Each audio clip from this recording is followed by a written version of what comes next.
Pengertian keprotokolan pada Undang-Undang Nomor 9 Tahun 2010. Keprotokolan adalah serangkaian kegiatan yang berkaitan dengan aturan dalam acara kenegaraan atau acara resmi yang meliputi tata tempat, tata upacara, dan tata penghormatan kepada seseorang sesuai dengan jabatan dan atau kedudukannya dalam negara, pemerintahan, atau masyarakat.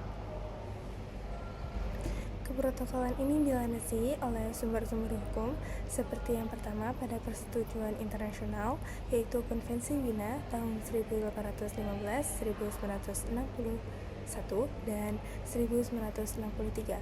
Lalu ada peraturan perundang-undangannya, yaitu pada UU Nomor 8 Tahun 1987, Undang-Undang Nomor 37 Tahun 1999, lalu ada Undang-Undang Nomor 1 Tahun 1982, PP Nomor 39 Tahun 2018, PP Nomor 62 Tahun 1990, Kepres Nomor 32 Tahun 1971, Permesesnek Nomor 13 Tahun 2009, lalu ada Perpres Nomor 71 Tahun 2018. Serta juga ada dari tradisi, adat istiadat, dan kebiasaan setempat, lalu ada asas timbal balik, dan logika umum.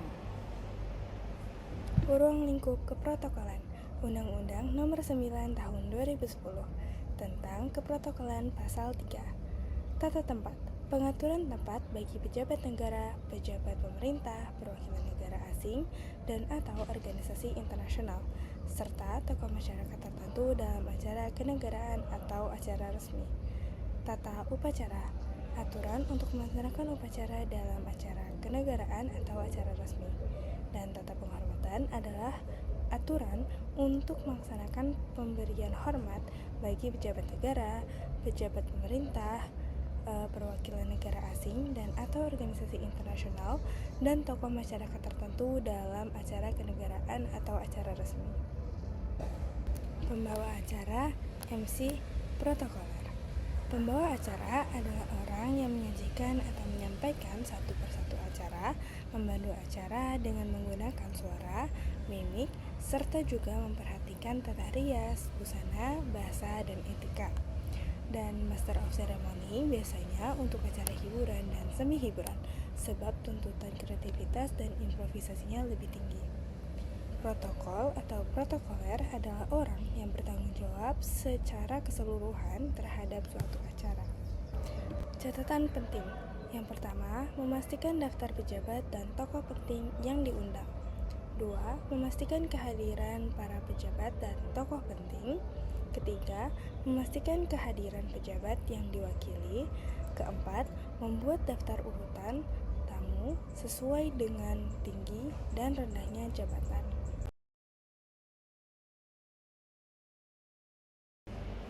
Aturan dasar tata tempat. Yang pertama, orang yang berhak mendapatkan tata urutan pertama atau paling tinggi adalah mereka yang mempunyai urutan paling depan atau mendahului. Yang kedua, jika berjejer, yang berada di sebelah kanan dari orang yang mendapatkan urutan tata tempat paling utama dianggap lebih tinggi atau mendahului orang yang duduk di sebelah kirinya.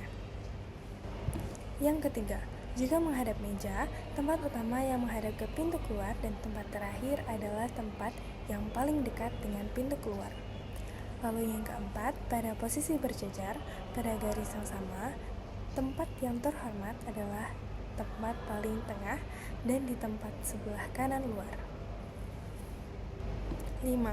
Apabila naik kendaraan, orang yang mendapatkan tata urutan paling utama di pesawat terbang naik paling akhir dan keluar paling awal. Serta yang keenam, dalam hal kedatangan dan kepulangan, orang yang paling dihormati selalu datang paling akhir dan pulang paling awal. Berikut contoh pengaturan tata tempat.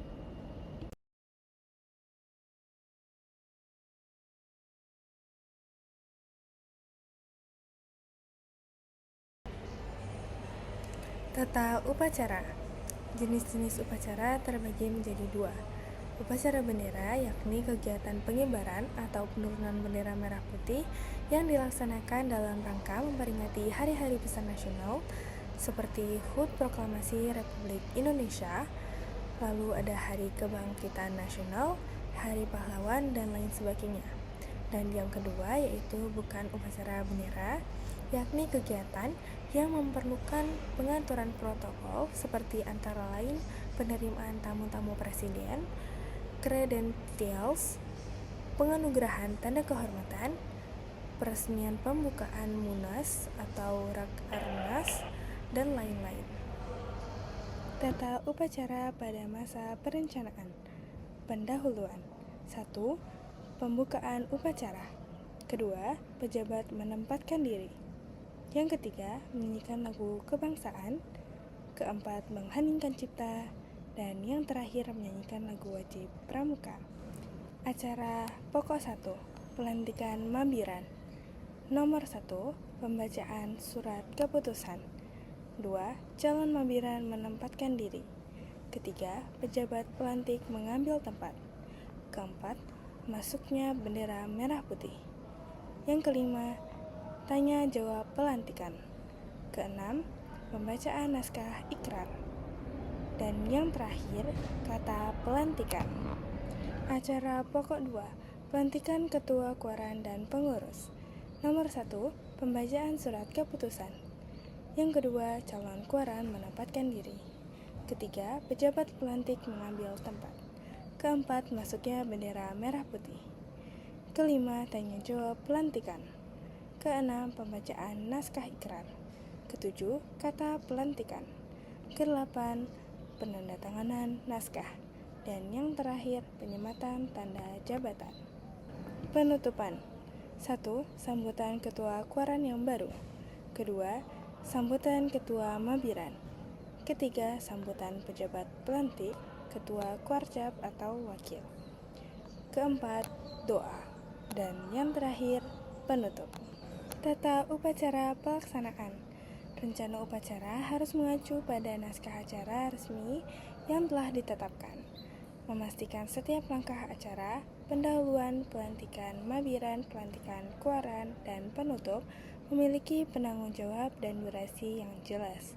Tak lupa melaksanakan gladi minimal 1 kali untuk meminimalisir kesalahan. Dan untuk jenis pakaian yang dikenakan oleh seluruh hadirin adalah seragam pramuka lengkap. Pengecekan kelengkapan. Kelengkapan utama tertera pada naskah-naskah, alat tulis, bendera, tanda jabatan, sound system, meja atau kursi, dan petugas.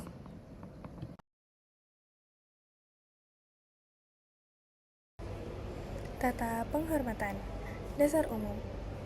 Pasal 31 Undang-Undang Nomor 9 Tahun 2010 menyatakan bahwa pejabat negara, pejabat pemerintah, perwakilan negara asing dan atau organisasi internasional seperti tokoh masyarakat tertentu mendapatkan penghormatan.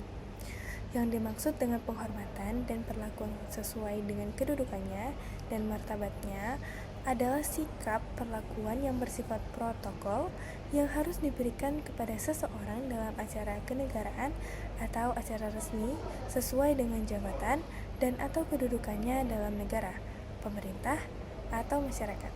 Tata penghormatan. Dasar umum. Penghormatan terhadap seseorang dalam bentuk presens. Kedua, penghormatan terhadap seseorang dalam bentuk rotation. Penghormatan terhadap seseorang dalam bentuk perlakuan. Penghormatan terhadap seseorang dengan menggunakan bendera kebangsaan sang merah putih. Penghormatan terhadap seseorang dengan menggunakan lagu kebangsaan Indonesia Raya. Dan penghormatan jenazah. Urutan tata penghormatan yang akan dilakukan adalah seperti berdiri dengan sikap siap saat menyanyikan lagu Indonesia Raya dan saat prosesi pelantikan. Penghormatan lain dilakukan dengan cara hadirin yang dilantik berada dalam sikap sempurna, berdiri tegak atau duduk dengan tertib, selama pejabat pelantik memberikan kata pelantikan atau sambutan.